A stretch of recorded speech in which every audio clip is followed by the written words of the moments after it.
بسم اللہ الرحمن الرحیم۔ السلام علیکم ورحمۃ اللہ وبرکاتہ۔ رب ارحمہما کما ربیانی صغیرا۔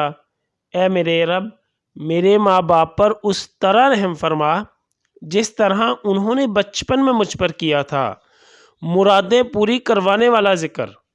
حضرات ائمہ ابو داؤد، ترمذی اور ابن ماجہ نے حضرت بریدہ رضی اللہ عنہ سے روایت نقل کی ہے کہ انہوں نے بیان کیا کہ نبی کریم صلی اللہ علیہ وسلم نے ایک شخص کو دعا کرتے ہوئے سنا اور وہ کہہ رہا تھا، اللہم انی اسألک بانی اشہد انک انت اللہ لا الہ الا انت احد الصمد الذی لم یلد ولم یولد ولم یکن لہ کفوا احد۔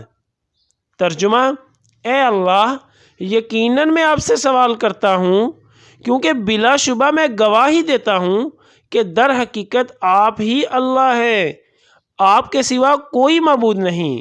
آپ یکتا بے نیاز ہیں جنہوں نے کسی کو جنم نہیں دیا اور نہ انہیں کسی نے جنم دیا اور ان کا کوئی ہمسر نہیں۔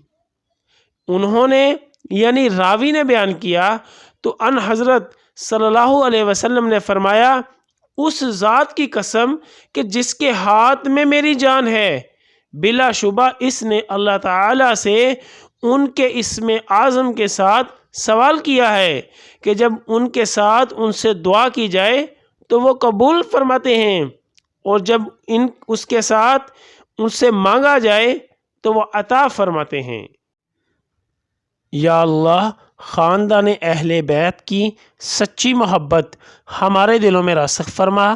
یا رسول اللہ صلی اللہ علیہ وسلم، ہمارے ماں باپ اور ہماری آل اولاد آپ صلی اللہ علیہ وسلم پر قربان ہو۔ آمین یا ارحم الراحمین۔